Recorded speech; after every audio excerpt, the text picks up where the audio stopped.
అందరం కూడా సమిష్టిగా ఈరోజు ఈ సమావేశం ఏర్పాటు చేసినప్పుడు శంకర్ గౌడ్ గారు నాకు రాత్రి ఆహ్వానించారు. ఆ సందర్భంగా నేను అడిగింది కూడా ఇంత సడన్గా ఈ షార్ట్ నోటీస్లో ఎందుకు ఏర్పాటు చేశారన్నాను. కానీ సమయం అనేది ఎప్పుడు కూడా సందర్భాన్ని బట్టే వస్తుంది. మనం అనుకుంటే అది జరుగుతుందని అనుకోను. సో ఇది కూడా మీరందరూ కొంతమంది భావించారో లేదో కానీ సోదరుడు అన్నట్టు ఖచ్చితంగా ఒక ప్రణాళికతోటి మనం పనిచేసుకుంటాం. మనం వేసే ప్రతి అడుగులో ఒక నిజాయితీ ఉంటే తప్పకుండా మనం సాధించుకోగలుగుతాం. అప్పుడు కరోనా ఉండింది, పీక్ టైం యాక్చువల్గా. సో ఆ సమయంలో మన జన సైనికులు అద్భుతంగా క్షేత్రస్థాయిలో చాలామంది కూరగాయలు పంపిణీ చేశారు, నిత్యావసర సరుకులు పంపిణీ చేశారు, కొంతమందికి ఆర్థికంగా సహాయం అందించారు. చాలామంది మన రాష్ట్రానికి సంబంధించిన వ్యక్తులు కూడా మనం ఆదుకోగలిగాం. ఎస్పెషలీ హైదరాబాద్లో మీరు చూశారు, ఆ రోజున ఇతర రాష్ట్రాల నుంచి వచ్చిన చాలామంది ఉత్తరప్రదేశ్, బీహార్ నుంచి, కర్ణాటక నుంచి, తమిళనాడు నుంచి అందరినీ ఆదుకున్నాం. జనసేన పార్టీ నుంచి మనం ఎప్పుడు కూడా సమాజానికి ఉపయోగపడే విషయంలో ఎక్కడ కూడా మనం వెనకాడలేదు. ఎందుకంటే పవన్ కళ్యాణ్ గారు అక్కడ నాయకత్వం చూపించారు, ఆయన ఇన్స్పైర్ చేయగలిగారు. ఆ కాన్ఫిడెన్స్ అందరిలో వచ్చింది.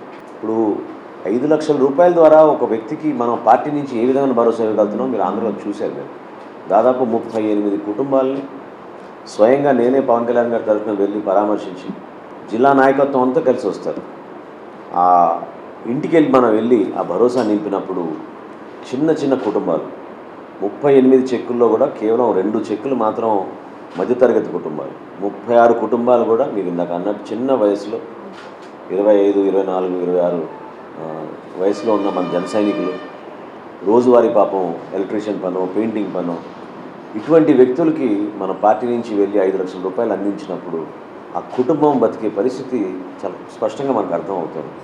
చాలా విషాదమైన పరిస్థితిలో ఉన్నప్పుడు జనసేన పార్టీ ఈ విధంగా వ్యవహరించింది. పవన్ కళ్యాణ్ గారు ఒక మంచి నాయకుడు అనేది ఆ ఒక్క ఇంటికే కాదు, అక్కడ ఉన్న 4 గ్రామాలకి అది వర్తిస్తుంది. జిల్లాలో కూడా అదొక ఖచ్చితంగా ఒక ఈవెంట్. ఆ విధంగా మీరు ప్లాన్ చేసుకోవాలి. ఇప్పుడు 4 చెక్కులు మనం ఇవ్వాలి తెలంగాణలో, నాకు వచ్చిన ఇన్ఫర్మేషన్. ఈ 4 చెక్కులు దయచేసి చక్కగా వాళ్ళ ఇంటికి అందరూ సమిష్టిగా వెళ్ళి ఆ కుటుంబాన్ని పరామర్శించి నగదు రూపంతో వాళ్ళకు కాన్ఫిడెన్స్ వస్తుందని కాదు, మనందరం వాళ్ళతో ఉన్నామని, పవన్ కళ్యాణ్ గారు మనం పంపించారని ఆ నమ్మకం మనం కలిగించే విధంగా మనం ముందుకెళ్ళాలి. 500 రూపీస్ అనే ఫిగర్కి ఎందుకు వచ్చామంటే ఇన్సూరెన్స్ కంపెనీస్తో నెగోషియేట్ చేసినప్పుడు పొలిటికల్ పార్టీస్ ఎవరు కూడా గతంలో చేయలేదు.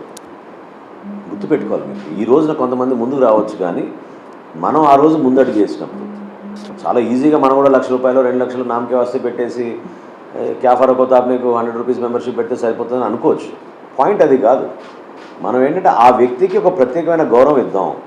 క్రియాశీలక సభ్యుడికి ప్రతి జిల్లాలో మనం ట్రైనింగ్ ప్రోగ్రామ్ ఇద్దాం. పార్టీ సిద్ధాంతాల గురించి, పవన్ కళ్యాణ్ గారి ఆలోచనలకి నిజాయితీగా ప్రయాణం చేద్దాం. కమిట్మెంట్తో ప్రజలకి సేవ అందిద్దాం. రాజకీయాల్లో ఒక మార్పు అనేది ఏంటని చూపిద్దాం. మంచి నాయకత్వంతో మన ప్రజల్లోకి వెళ్దాం. యువతకి ఒక ప్లాట్ఫామ్ క్రియేట్ చేద్దాం. మంచి వ్యక్తులకి మీరు క్రియాశీలక సభ్యత్వంలో తీసుకురండి. ప్రతి చోట వచ్చేటట్టు మీరు చేయండి. ప్రతి డివిజన్లో ఉండాలి, ప్రతి జిల్లాలో ఉండాలి. వాళ్ళని మీరు తొందరగా మీరు ఒక టీం తయారు చేసి ఆ టీంని మీరు మార్చి 14వ తారీఖున మనం చేసుకోబోయే సభకి మీరు అందరు రండి. చాలా చక్కగా అద్భుతంగా చేసుకుందాం. ఆ మెసేజ్ అందరికీ తీసుకెళ్ళేట్టు మనం ముందుకెళ్దాం. ఆటోమేటిక్గా మన మెంబర్షిప్ పెరుగుతుంది, మన ఆదరణ పెరుగుతుంది. పవన్ కళ్యాణ్ గారి నాయకత్వం కోసం ఖచ్చితంగా ప్రజలు కూడా ఎదురు చూస్తారు. Thank you very much.